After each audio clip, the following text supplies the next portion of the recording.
Bonjour les lovers, c'est Kélia de Lovasia et on se retrouve pour une toute nouvelle vidéo. Alors, j'ai mal à la gorge et j'ai le nez un peu pris, donc je suis désolée par avance si je vous entendez parler du nez, mais je voulais absolument continuer à faire cette petite série pour vous présenter le K-drama du jour qui est Forever Love 2023. Alors pourquoi 2023? Car il existe une autre série avec le même titre mais qui est sortie 2021. Moi, c'est celle de 2023 qui m'intéresse et que je vais vous présenter. C'est une série chinoise, pas japonaise, dont le titre original est Mangzin Qianji. Elle est sortie du 31 août 2023 au 15 septembre 2023. Donc, ça fait à peu près 2 épisodes par jour. Il y a une saison et les épisodes durent entre 12 et 13 minutes. Les thèmes abordés sont l'amour, l'enquête, l'handicap, le mensonge, les secrets et comme toujours, le triangle amoureux. Le genre est action, drame et romance. Je vous ai parlé tout à l'heure de 2 épisodes car il y a 30 épisodes en tout. Du côté des acteurs, nous avons du côté féminin la belle Cheng Feng Tong qui joue le rôle de Lee Xing Tong. Et du côté masculin, nous avons Dai Gao Zheng qui joue le rôle de King Mo Yao. Le réalisateur est Ling King. Oui, et le producteur n'est autre que Shen Jinfai. Cette série est conseillée aux 13 ans et plus. Si vous ne l'avez pas encore fait, je vous invite à vous abonner à ma chaîne et à me mettre un petit pouce bleu pour m'encourager.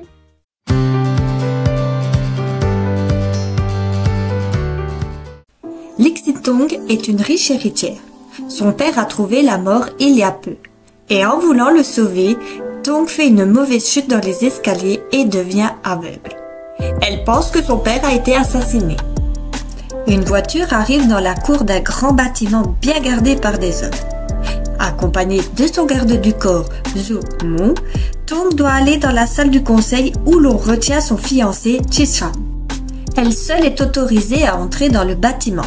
Zhou Mu, ne pouvant l'accompagner, lui met autour du cou un collier en précisant d'appuyer dessus si elle vient avoir des ennuis. On voit par la suite son fiancé retenu par des hommes qui l'empêchent de bouger. Un homme âgé veut récupérer les actions de l'entreprise du père de Tong et ne veut pas que l'entreprise soit dirigée par une aveugle. Il menace Tong et lui demande de signer un accord de transfert des actions afin de ne pas ruiner le groupe Hongfu qu'a fondé son père. Se sentant en très mauvaise posture, Tong appuie sur le collier de Mo.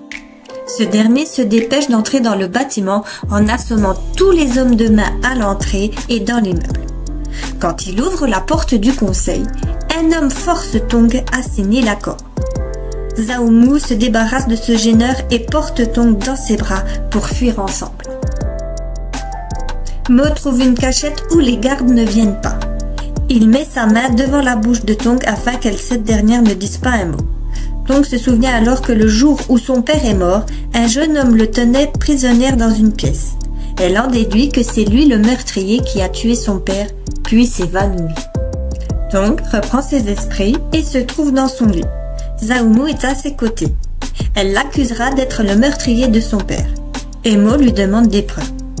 Elle se souvient alors qu'elle a blessé l'homme qui l'a retenue prisonnière et lui a fait une cicatrice. Elle demandera à Mo d'ôter sa chemise pour vérifier. Tong trouve bien une cicatrice au niveau du torse sur la peau de Zhou Mu. Terrifiée, elle s'en va de sa chambre. On voit la meilleure amie de Tong, Yue, soigner les blessures de Chi-chan. Ce dernier est inquiet car si Tong les voit, elle viendrait à comprendre que son fiancé et son ami sortent ensemble. Et il profite que Tong soit aveugle pour vivre leur histoire plus librement. Yue le rassure car comme Tong est aveugle, elle ne peut pas du tout voir ce qu'il mijote. Tong arrive à ce moment-là. Elle demande à Chi-chan d'appeler la police en lui racontant la mésaventure du jeune homme entré chez elle le jour de la mort de son père et qu'elle a blessé ce dernier et qu'il s'est enfui. Elle précise alors qu'elle pense que c'est Zhou Mu qui est le responsable, même si elle n'a pas de preuves. Ji-chan rassure Tong en lui expliquant que les caméras de vidéosurveillance n'ont montré aucune venue dans le bureau de Monsieur Lee.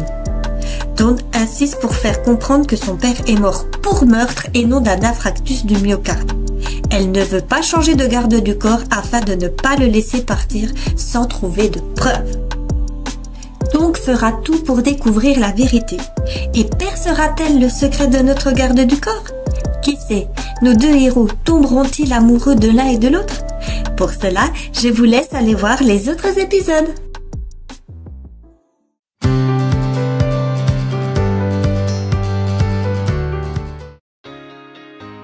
L'histoire me rappelle forcément le film Bodyguard, l'histoire d'amour entre une riche et son garde du corps. Donc le scénario n'est pas nouveau, mais par contre c'est une histoire touchante entre Tong et Kim-moon.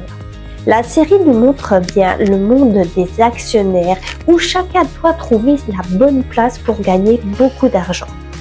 Ji-chan, le fiancé, cherche par tous les moyens pour acquérir les actions de sa fiancée pour son propre intérêt, quitte à mettre en conflit Tong et Yue, elles qui sont tous deux les meilleurs amis.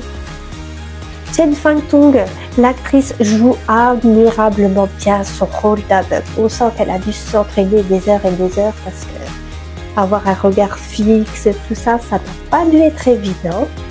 Mais elle joue aussi un rôle d'une femme courageuse qui ne se laisse pas du tout impressionner par tous ces hommes et ces actionnaires qui sont sans scrupules pour avoir leur argent. Il n'y a que 30 épisodes, mais on est bien content parce qu'au final, comme les épisodes sont assez courts, donc cela fait durer un peu plus longtemps la série. Je lui attribue la note de 19 sur 20. C'est une série où on ne s'ennuie pas. Il y a de l'action, il y a un beau garçon, une belle jeune fille, une belle histoire d'amour. J'espère que vous avez passé un très bon moment en ma compagnie et je vous retrouve pour une prochaine vidéo. Bye bye les lovers!